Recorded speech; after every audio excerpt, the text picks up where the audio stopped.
In my second company, Prestige Labs, I built up to over 5,000 affiliates that generated $20+ million a year in revenue, and that business continues to this day. In Allen, my software company, which was my third big company, we built up to over 1,000 affiliates that were agencies white labeling that software. For my book launch for $100 million leads, we got 30,000 affiliates who promoted the actual book launch. I've also invested in companies that I've personally endorsed. And so I bring all these things up because most people don't know how to, quote, monetize an audience. And after talking to a lot of creators or celebrities and influencers and also business owners who want to do deals with those people, a lot of people don't share a construct in terms of thinking through how to make those deals happen. And so I wanted to make this video to outline the 4 ways that I see those deals happening and the combinations between them and what considerations you might have, whether you're on the doing the deal side of having an audience or being the person who wants to, quote, buy, license, rent the audience from an influencer or somebody who has those eyeballs. All right, so 4 ways to monetize an audience. Let's use a good marker that doesn't suck. Step 1, have good markers. 4 ways to monetize an audience. All right, now, right off the bat, number 1, we've got affiliates, which is what I was saying earlier. The second way that you can monetize an audience is through sponsorships. Some people call these endorsements. The third way that you can do this is through partnerships, which usually involve equity. And the fourth way that we can do this is through starting your own, if you're the influencer in this instance. All right, so we have affiliates, which is where you are getting paid after you make sales for a business. Sponsorships, where they pay you first to advertise on behalf of the business and typically endorse it via your brand. Partnerships, where you go into a business that already has a product, already has an infrastructure, and you do one of these 2 things or a combination of these 2 things for equity. And so the behaviors between affiliate sponsorships and partnerships are more or less the same. The difference is simply how you get compensated. And then the fourth is where you just start your entirely own brand to then promote to your audience. All right, so let's break down which of these and kind of where they sit on the continuum. And the reason I want to bring this up is because I'm having so many conversations with people who are like, I have this audience, I've built it for 4 years, I just don't know what to do. And so I think of these 4 on a continuum, all right? And I can think of this continuum in terms of difficulty and risk and value, all right? And so on this side, you've got the affiliates. This is the fastest way that you could immediately make money. Most businesses that have affiliate programs, you can sign up automatically. They have predetermined terms that are associated with this agreement. And unless you do something that's really, nefarious or weird, they're happy to have you sell their stuff. So one is this one's fastest. This is low risk for kind of both parties, because if you are an affiliate and you're promoting it, like, they don't have to pay you until after you make a sale. Now for you, you also don't get capped. And so if you can make a ton of sales and you feel like you're being undervalued, then you just get to prove that you are actually good at promoting and that your audience is actually a good fit for whatever that product is. But from a value perspective, so I'll call it exit value, affiliate revenue streams are not typically that valuable.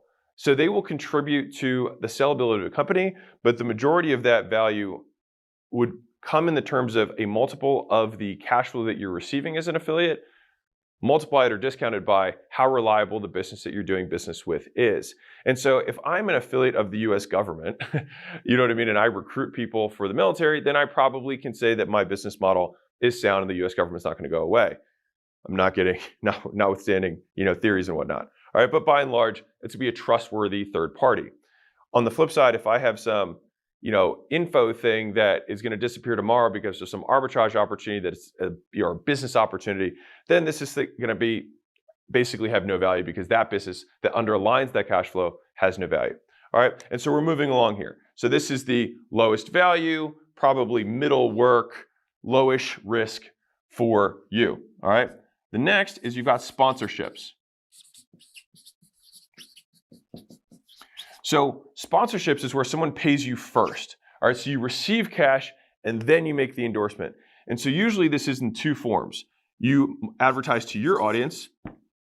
And the reason I say advertise rather than here it's sell, here you only get paid after people buy. With sponsorships, you get paid first. And so that means that you are advertising. You are a traffic source for the business.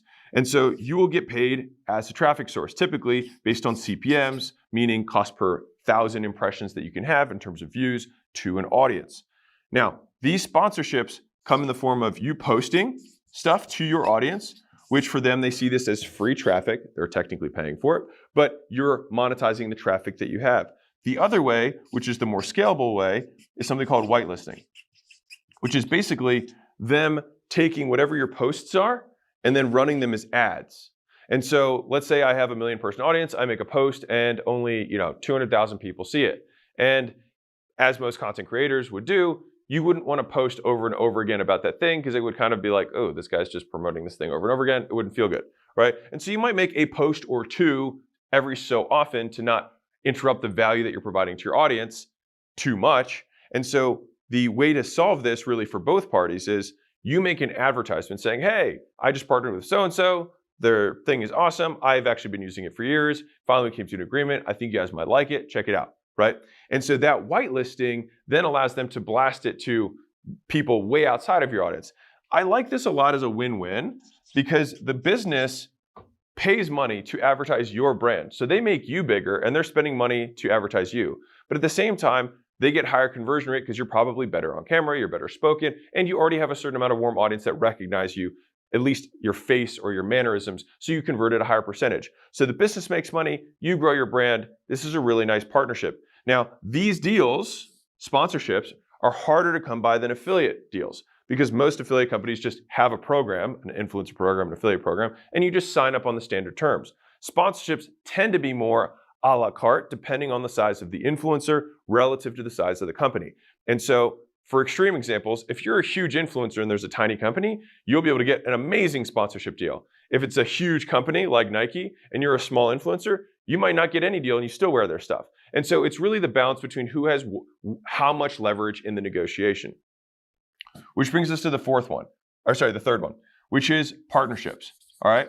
Now, as we move along here, sponsorships also don't have, kind of like affiliates, huge exit value. The only place that sponsorships really become exitable value for a business is if you have a true media company. Now, if you're a personal brand, it's really tough to exit your personal brand.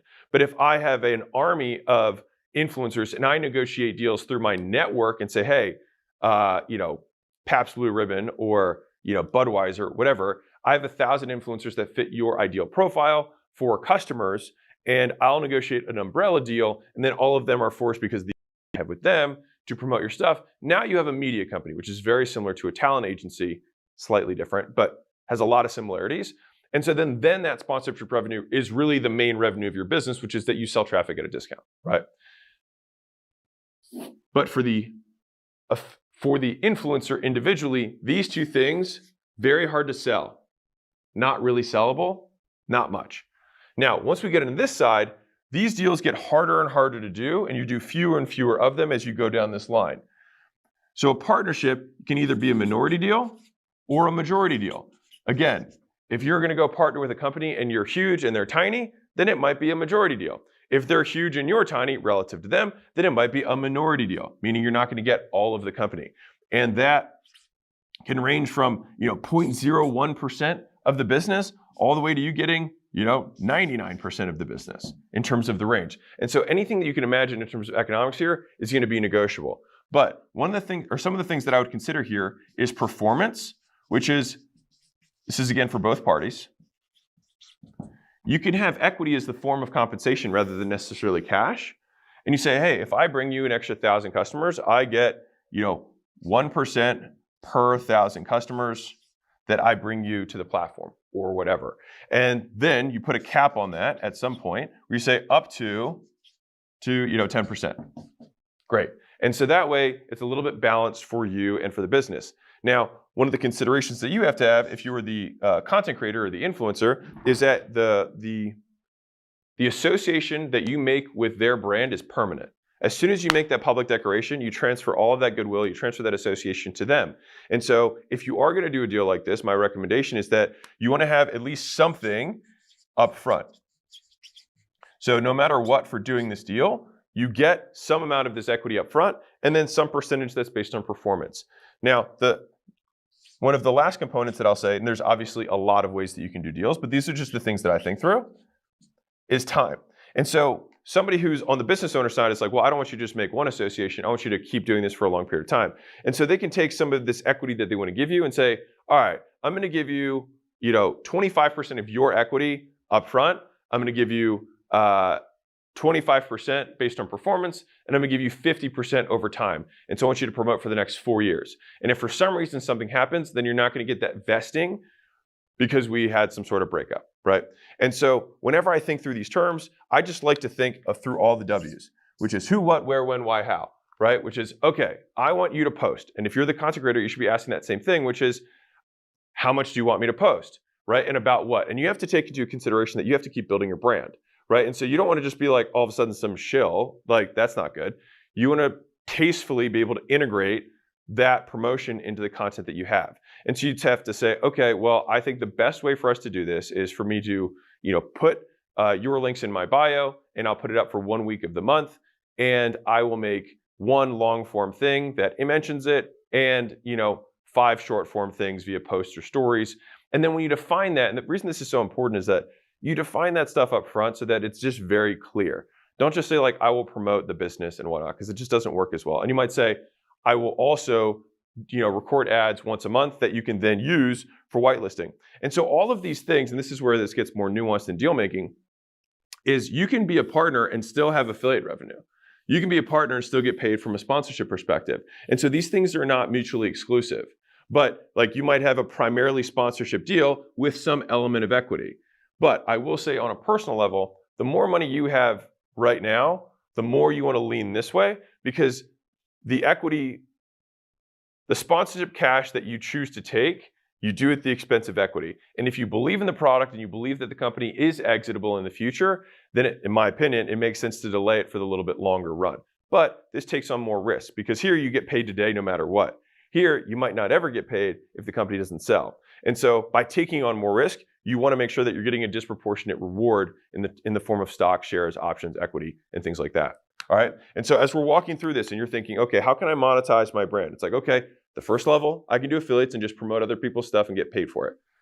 The next level, I can be a media source for them. I can be traffic for them via sponsorship, right? These are a little bit more nuanced deals. Taking another step, I can actually partner with the brand and say, hey, I want to own 1%, 5%, 10%, 50%, depending on how big you are and how big your audience is. And then finally, you can start your own brand. And when I say brand, I say that all inclusive in terms of products and brand. And when you do this, you can either white label, which means you go to somebody who manufactures stuff already and say, can you slap my logo on it? Which is an option. And the other option is that you do custom formulations. I'll just say custom stuff, all right? And so if I were selling supplements, for example, I might go to a company that already has a product that's done, and I just say, hey, I want to slap my label on it. On the custom version of this, it's like, hey, I want this gram of this. We're going to test out flavors together, and we're going to put it together and make a custom product that no one else has. Same things works with merchandise. So if you said, hey, I want to get a white t-shirt, and you just try 6 different white t-shirts that people have off the shelf that are manufacturers, they say, okay, just slap my logo on it and let's go. Or you say, hey, what are the different fabrics? What are the different materials that I can put together? These are the cuts that I want to look at. This is how I want it to fit, right? That becomes more custom. And so white label is faster and easier from a speed perspective, but usually, me personally, I prefer to do custom stuff because I don't like anyone else being able to sell something that's identical to me and be able to have any kind of pricing power over what I have. Because the moment that people find out that you just have a generic product that you slap the label on, it's not a good look, right? And so again, I don't think there's anything, I want to be clear, I don't think there's anything wrong with doing white label. I just think that if we were to put this on this sphere, like white label would be here and custom would be here. But if you're going to take the risk on of starting your own brand, I might as well get all the benefits of doing it. But this costs more money. White label tends to cost less because you don't have to get custom templates, custom forms, and pay and incur all those costs because someone else, their whole business is based around doing this for other people. All right. Now, the difference here is that for all of these situations, you're going to promote stuff that already exists. Here, you're starting the thing from ground zero, which means that you're on the other side of the table now. You start with 100% equity, and then you start paying people this way down the line. And so if you are an influencer, you have an audience, or you're a business owner and you're trying to make deals with influencers, this is how I think through this. And I try and see there are elements that you can borrow from each of these kind of verticals to tweak the deal to make it right for everyone. And so I think about it in terms of what's the exit value, what cash is going to be going in or out of the business, how much work is the person going to do, and then how much risk am I or are they exposed to? And by balancing those four things, you can usually navigate along this continuum to find the right part, the right deal that's right for you and the product.